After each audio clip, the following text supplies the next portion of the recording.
అస్సలాము అలైకుం వరహమతుల్లాహి వబర్కాతుహు. నేను మీ శ్రేయవిలాషి బ్రదర్ అన్వర్.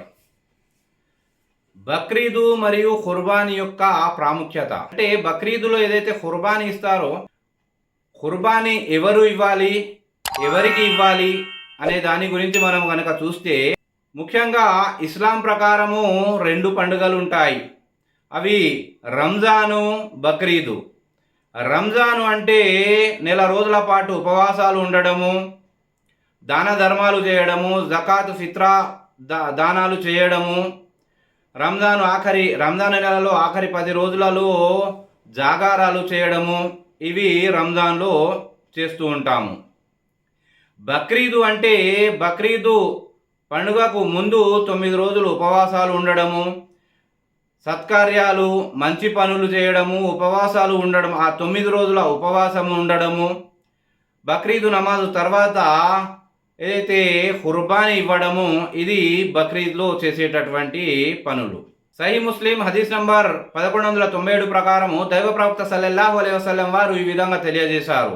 ఎవరైతే ఖుర్బానీ ఇవ్వాలి అని సంకల్పం కల్పించుకున్నారో వారు జిల్హిజ్జా నెలవంకను చూసినప్పటి నుంచి గోర్లు కానీ వెంట్రులుగాళ్ళు కానీ కత్తిరించకూడదు.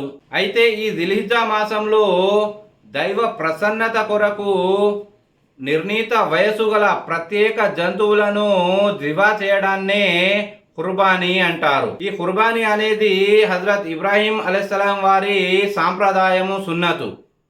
ఖుర్బానీ గురించి ఖురాన్ ఏమంటుందో ఒకసారి మనం పరిశీలించి చూస్తే ఖురాన్లో సూరే అల్-హజ్ 22వ అధ్యాయం 34వ వచనం చూస్తే ప్రతి అనుతర సమాజం కోసము ఖుర్బానీ అనే పద్ధతిని నిర్ణయించాము. ఈ ఖుర్బానీ అనేది గత ప్రవక్తల కాలంలో గత సమూహాలు, గత జాతుల వారు కూడా ఈ ఖుర్బానీ పద్ధతిని అవలంబించేవారు.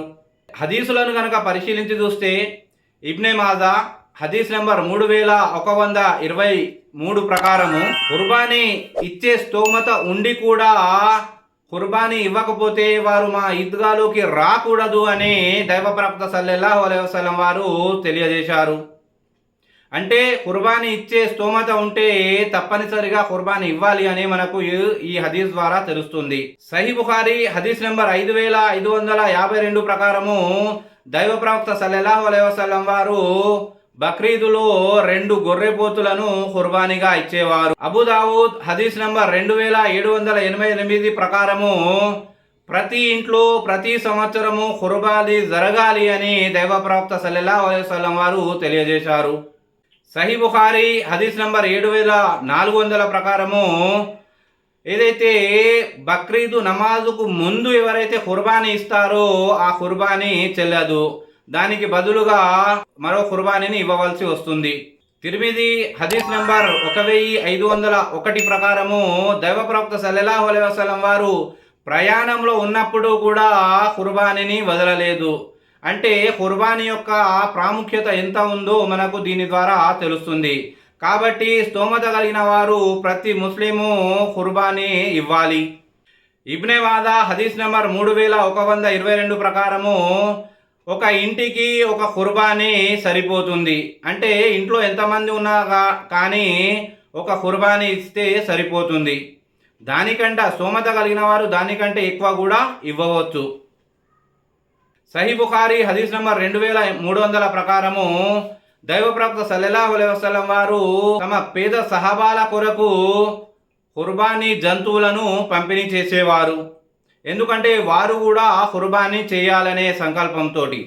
తిర్మిజీ హదీస్ నెంబర్ 1501 ప్రకారము ఖుర్బానీ అనేది ఒంటెలో 10 భాగాలు, ఆవులు 7 భాగాలు, గొర్రె మేక 1 భాగము, ఈ ప్రకారంగా ఖుర్బానీ ఉంటుంది. అయితే ఈ ఖుర్బానీ అనేది ఎవరి మెప్పు కోసమో నలుగురిని చూపించడానికి చేయకూడదు. కానీ మన భారతదేశంలో ఆవును హిందువులు దైవంగా భావిస్తారు కాబట్టి ఆవును ఖుర్బానీగా ఇవ్వకూడదు అని పండితులు చెప్పి ఉన్నారు. దాని ప్రకారము ఎవరు కూడా ఆవును ఖుర్బానీగా ఇవ్వకూడదు. అయితే ఈ ఖుర్బానీ అనేది ఎవరి కొరకు, ఎవరి మెప్పు కొరకు చేస్తున్నారో ఒకసారి ఆలోచించాలి. కొంతమంది అయితే 50,000 60,000 ఇలా పెద్ద పెద్ద పెద్ద ఎక్కువ అమౌంట్ తోటి పెట్టి పెద్ద పెద్ద జంతువులను ఇచ్చి దిబా చేసి పబ్లిక్ మెప్పు కోసము పబ్లిక్లో పబ్లిసిటీ కోసం చేస్తూ ఉంటారు. ఇది ఇలా చేయకూడదు అని మనకు మన గ్రంథాల ద్వారా తెలుస్తుంది. ఖురాన్లో 108వ అధ్యాయం 2వ వాక్యం కనుక చూస్తే, నీ ప్రభు కొరకే నమాజు చెయ్యి, నీ ప్రభు కొరకే ఖుర్బానీ కూడా చెయ్యి.